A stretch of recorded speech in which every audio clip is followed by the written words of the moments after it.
নমস্কার, আপনারা দেখছেন আমার ছোট্ট YouTube channel voice of Anirban. সঙ্গে আমি আপনাদের আপনজন অনির্বাণ চৌধুরী। আজকে অত্যন্ত একটি জ্বলন্ত বিষয় নিয়ে আপনাদের সঙ্গে আলোচনা করতে এলাম। হ্যাঁ, ঠিকই, এসএসসির বিষয়ে গতকাল সুপ্রিম কোর্টের প্রধান বিচারপতির নেতৃত্বাধীন 3 সদস্যের যে বেঞ্চ, তারা কালকে দীর্ঘ সারাদিন প্রায় শুনানির পরে যে একটা সংক্ষিপ্ত রায় দিয়েছেন, সেই রায়ের প্রেক্ষিতে আমার কিছু বক্তব্য এবং মহামান্য সুপ্রিম কোর্টের কাছে আমি একজন ভারতীয় নাগরিক হিসাবে বিচার ব্যবস্থার প্রতি সম্পূর্ণ আস্থা, ভরসা, শ্রদ্ধা রেখে আমি সবিনয়ে ভারতবর্ষের প্রধান বিচারপতির কাছে আমি কিছু আমার মনে ওঠা প্রশ্ন রাখব। আশা করি আপনারা ভিডিওটা ছোট ভিডিও একটু দেখবেন। আপনারা যদি সহমত হন এবং এই আমার প্রশ্নগুলো যদি আপনাদের প্রশ্নের মধ্যে মিলে যায়, তাহলে সেগুলো নিশ্চয়ই আপনারা নিজেদের বন্ধু বান্ধব পরিচিতর মধ্যে একটু শেয়ার করবেন। বিশেষ করে যারা এই এসএসসি চাকরি প্রার্থী পরিচিত আছে, তাদের কাছে আপনারা একটু শেয়ার করে দেবেন, অন্যরাও জানুক সেই ব্যবস্থা করবেন। এবং আমার ছোট্ট ইউটিউব চ্যানেলটাকে আপনারা সাবস্ক্রাইব করে পাশের বেল আইকনটাকে টিপে দেবেন, যাতে সবার আগে আপনারা নোটিশটা পান, মানে নোটিফিকেশানটা পান। যাই হোক, গতকাল দীর্ঘ শুনানি হয়েছে। আমি আগের ইতিহাস কিছু বলছি না, আমি শুধু কালকের ব্যাপার নিয়েই আলোচনাটা করব। তো কালকে শুনলে অবাক হয়ে যাবেন যে এই মামলা নিয়ে 200টা এসএলপি ফাইল হয়েছে। 200টা। গতকাল শুনানিতে মাত্র 17-18 জন আইনজীবী তারা সওয়াল করতে পেরেছেন। বিকাশ ভট্টাচার্য সেভাবে সওয়াল করেননি, কারণ ওনাকে প্রধান বিচারপতি বলেননি কালকে সওয়াল করতে। বিকাশবাবু অত্যন্ত অভিজ্ঞ মানুষ, সম্মানীয় মানুষ। তাকে শুধু সুপ্রিম কোর্টের প্রধান বিচারপতি বলেছিলেন যে যদি অযোগ্যদের চিহ্নিত করা যায়, তাহলে পুরো প্যানেলটা বাতিল হওয়ার কি কোনো যৌক্তিকতা আছে? উনি বলেছেন যে না, যদি অযোগ্যদের শনাক্ত করা যায় প্রমাণ সাপেক্ষে, তাহলে আমরা মেনে নেব। কিন্তু এই কারা যোগ্য কারা অযোগ্য, এটা তো প্রমাণ দিয়ে এসএসসির দায়িত্ব, তাকে তো জানাতে হবে। তো সেক্ষেত্রে যাই হোক, সবটা শুনে কালকে 10 মিনিটের বিরতি নিয়ে সুপ্রিম কোর্টের বিচারপতিরা যেটা রায়গুলো দিয়েছেন, সংক্ষিপ্ত রায়, সেগুলো সম্পর্কে আপনারা ওয়াকিবহাল। তবু একবার শর্টে বলে নিই। 1 নম্বর হচ্ছে যে ওই প্রায় 26,000-এর যে প্যানেল বাতিলের ডিভিশন বেঞ্চ অর্ডার করেছিল, সে তার উপরে একটা স্থগিতাদেশ দেওয়া হয়েছে। 2 হচ্ছে সুপার নিউমারি পোস্ট গঠনের ব্যাপারে রাজ্য সরকারের কাকুতি মিনতিতে সুপ্রিম কোর্ট তাদের বিরুদ্ধে কড়া ব্যবস্থা নেওয়ার কথা বারণ করেছেন। কিন্তু সিবিআই তদন্তটা যেমন চলছিল সেরকম চলবে, কড়া ব্যবস্থা নেওয়া যাবে না। আর 3 নম্বর বিষয় হচ্ছে 26,000 প্রায় শিক্ষক শিক্ষিকা যারা গ্রুপ সি, গ্রুপ ডি ইত্যাদি, তারা প্রত্যেকেই কাজে বহাল থাকবেন। 16 তারিখ পরবর্তী শুনানি, কিন্তু তার আগে প্রত্যেককে মুচলেখা দিতে হবে যে যদি আমি অযোগ্য প্রমাণিত হই তাহলে আমি বেতন ফেরত দেব, যেটা হাইকোর্টের ডিভিশন বেঞ্চও বলেছিল। এখন প্রশ্নটা বা বক্তব্যটা হচ্ছে যে এতে কি সমাধান হলো? সমাধান কিন্তু হলো না। এতে যেটা হলো, যারা প্রকৃত যোগ্য প্রার্থী তাদের কিন্তু দুশ্চিন্তাটা বাড়ল যে আদৌ কি হবে। কারণ বিকাশবাবু কিন্তু কালকে একটা কথা বিকাশ ভট্টাচার্য পরিষ্কার করে বলেছেন যে এই নিয়োগ প্রক্রিয়াটা নিয়েই আমাদের প্রশ্ন আছে। ওয়েমার্কশিট ধ্বংস হয়ে গেছে। একটা ব্যান কোম্পানি, যেটাকে বলে কিনা ওই নাইসা, সেই নাইসাকে দায়িত্ব দেওয়া হয়েছিল। নাইসা আবার একজনকে সাব কন্ট্রাক্ট দেয় এবং ওয়েমার্কশিট 1 বছরের মধ্যে ডিস্ট্রয় করে ফেলা হয়। সুতরাং যোগ্য অযোগ্য নির্ধারণ কি করে হবে? খই মুরগি তো এক হয়ে গেছে। গোয়ালাই বলতে পারে, কিছু মনে করবেন না আমি গোয়ালা কথাটা বললাম বলে, আমি জাস্ট একটা কথার কথা বলছি। গোয়ালাই বলতে পারে দুধে কতটা জল আছে, কিন্তু দুধ আর জল কি আলাদা করতে পারে গোয়ালা? পারেন না। তো আজকের দিনে দাঁড়িয়ে এই দায়িত্বটা হচ্ছে এসএসসির।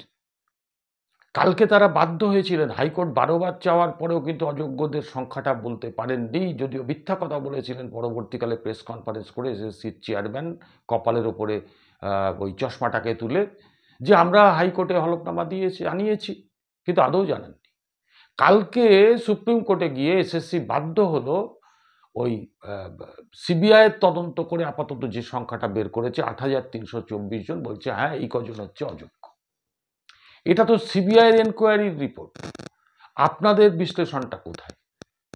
আপনারা এই তালিকা যে দেবেন, এই তালিকা আপনারা দিতে পারবেন কি? তাদের মেরিট লিস্ট দিতে পারবেন? ওই মার্কশিট দেখাতে পারবেন? কোনোটাই আপনারা পারবেন না। উল্টে আপনারা যেটা করবেন, পরবর্তী যে 16 তারিখের ডেট আছে, সেই ডেটে গিয়ে এমনিতে তো প্রচুর আইনজীবীর এখনো সওয়াল বাকি আছে, সেগুলো শুনতেই দিন চলে যাবে মনে হয়। তারপরে তাও সম্পূর্ণ হবে বলে মনে হয় না। তারপরে এসএসসি ওখানে গিয়ে কাঁদুনি গাইবে, মিলিয়ে নেবেন যে আমাদের আর একটু সময় দেওয়া হোক। অর্থাৎ সময়টাকে শুধু কিল করে যাওয়া। এক এক সময় সত্যিই তো মনে হয় যে সুপ্রিম কোর্টে এই যে এসএসসির মামলা, এটা ডিএ মামলার অবস্থায় পড়বে না তো? ডেট পে ডেট, ডেট পে ডেট, ডেট পে ডেট, দিনের পর দিন। দেখা যাবে হয়তো যে এই অযোগ্য যারা চাকরি প্রার্থী, তারা রিটায়ার করে যাবে, তখনও মামলা চলবে।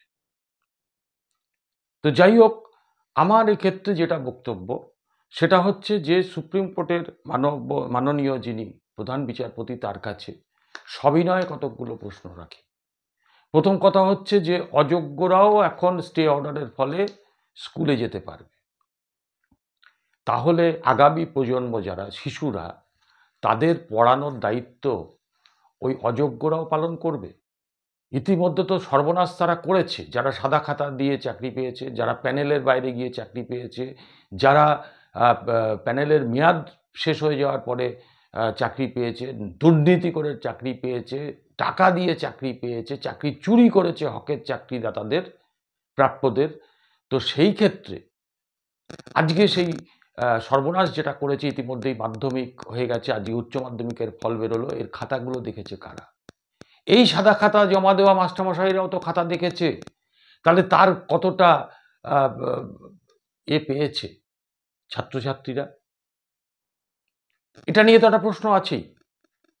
তাহলে মাননীয় সুপ্রিম কোর্টের প্রধান বিচারপতি, করজোড়ে আপনাকে কতগুলো প্রশ্ন করি, যে এই স্টে অর্ডারের ফলে যে শিশুদের ওপর পড়ানোর দায়িত্বটা অযোগ্যদের পড়লো, এটা কি যথাযথ হলো? আমার তো মনে হয় যথাযথ হলো না। শিশুরা আবারও ভুল শিখবে এই 2 মাস ধরে, এবং যতদিন মামলা চলবে এই শিশুরা একটা প্রজন্মের পর প্রজন্ম তো চলে যাবে, তাদের কি হবে? আমার দ্বিতীয় যেটা মানে জিজ্ঞাস্য, সেটা হলো যে এতদিন আমরা শুনেছিলাম এসএসসির কাছ থেকে যে সংখ্যাটা 5,000, তারপরে শোনা গেল 7,000, এখন শোনা গেল 8,324। তাহলে এই তালিকাটা, এই যে অযোগ্য কারা যোগ্য কারা, কিসের ভিত্তিতে এসএসসি নির্ধারণ করবে? মুচলেখা নয় দিল, মুচলেখা দিল, তবে সেটা আমার মনে হয়, আমার ক্ষুদ্র বুদ্ধিতে বলে, কোর্ট এফিডেভিট করে যদি মুচলেখা দিত, তাহলে হয়তো তারা আরও বেশি ভয় পেত। এমনিতেই আমি বলে রাখি যে যারা অযোগ্য, বুদ্ধিমান চোর, যারা বুদ্ধি খাটিয়ে চুরি করে চাকরিটা পেয়েছে, সেই বুদ্ধিমানরা কিন্তু দেখবেন এই নির্দেশের ফলেই অনেকেই কিন্তু মুচলেখা দেবেন না, এবং তারা স্কুলগুলোতেও যাবেন না। আজকে তো রবীন্দ্র জয়ন্তী ছুটি, কালকে থেকেই দেখবেন যাবে না। তারপরে তারা এখন ওই ঘটি বাটি বাড়ি বিক্রি করে, বা সেই যাদের কাছে টাকা দিয়েছিলেন তাদের কাছে গিয়ে গিয়ে পায়ের সোল খুলে যাবে জুতোর, তারপরে হয়তো ভাববেন ওই টাকাটা দিয়ে অন্তত যদি আবার আবেদন করা যায় কোর্টের কাছে, এইসব চলবে। কিন্তু আমার যেটা বক্তব্য, সেটা হচ্ছে যে যারা সুপার নিউমারারি পোস্ট তৈরি করলো মেয়াদ উত্তীর্ণ হয়ে যাওয়ার পরে, তাদের ইন্টেনশনটা কি ছিল, সেই বিচারটা কি হবে?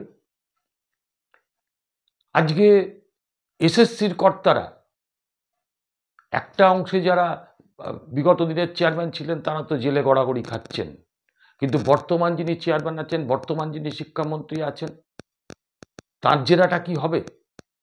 সুপার নিউমারি পোস্ট যারা তৈরি করলো তাদের কি শাস্তি হবে না? এসএসসির কর্তাদের শাস্তি হবে না? এবং এই সুপার নিউমারি পোস্ট তৈরি করার জন্য যে অর্থ দপ্তর অর্থ বরাদ্দ করলো, ফিনান্স ডিপার্টমেন্ট, তাদের শাস্তি হবে না? এগুলো আমার প্রশ্ন। তো স্বাভাবিকভাবেই আমার যেটা মনে হয়েছে যে এই মামলায় কিন্তু 16 তারিখে শুনানিতেই কিন্তু ফাইনাল কিছু হবে না,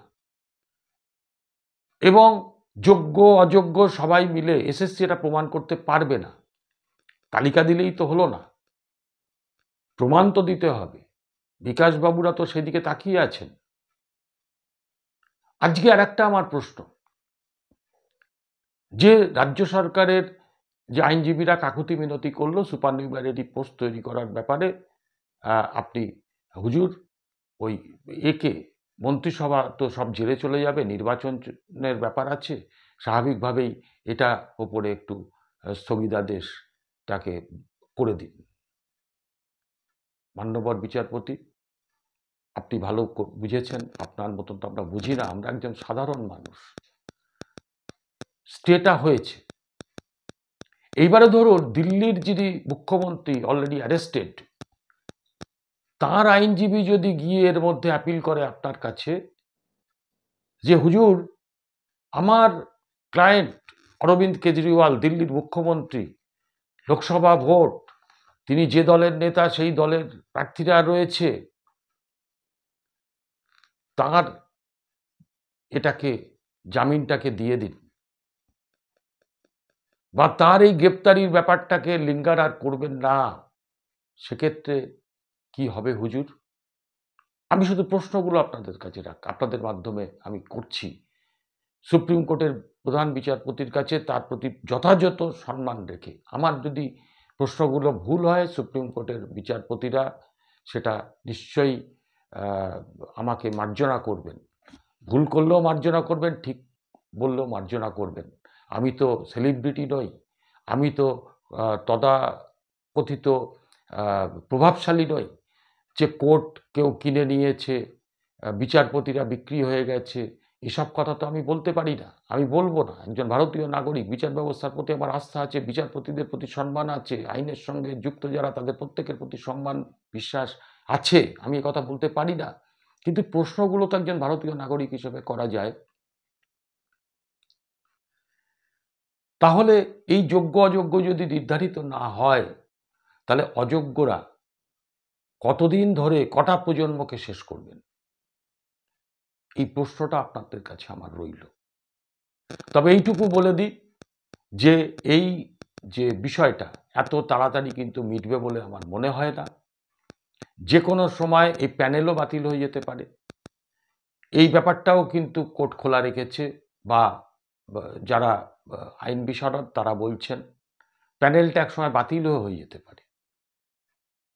আমি শুধু এটুকু বলবো, যারা যোগ্য প্রার্থী, চাকরি প্রার্থী, তাদের কাছে আন্দোলনের ঝাঁজটাকে বাড়াতে হবে। আপনারা যোগ্য, আপনাদের সামাজিক সম্মান আছে, আপনারা কারুকে টাকা দিয়ে চাকরি পাননি। আজকে এসএসসিকে বাধ্য করতে হবে আন্দোলনের মধ্যে দিয়ে যে সঠিক তালিকা করুন, সঠিক তালিকা জমা দিন, এবং আমাদের যে আত্মমর্যাদা গেছে, সামাজিক সম্মানটা যাচ্ছে, যে তালিকাটা দেবেন সেটা আপনাদের ওয়েবসাইটে দেবেন, এবং যে সাংবাদিক বৈঠক ডেকে সেটা প্রকাশ করতে হবে। এই আন্দোলনের তীব্রতাটা বাড়ান। তবে আমি বলি যে সত্যের জয় আছে, এটা আমরা শুনেছি, কিন্তু এই ক্ষেত্রে এই সত্যের জয় কবে হবে, আদৌ হবে কি না, এটা যেন মনের মধ্যে একটা প্রশ্ন কুড়ে কুড়ে খাচ্ছে। যারা চাকরি যোগ্যভাবে চাকরি পেয়েছেন তাদের প্রতি পূর্ণ সমবেদনা সমর্থন জানিয়ে এবং চোরেদের জেলে পাঠাবার অনুরোধ করে, আর্জি জানিয়ে আমার আজকের প্রতিবেদন শেষ করছি। আগামী দিন আবার আসবো আরও কিছু বিষয় নিয়ে। নমস্কার।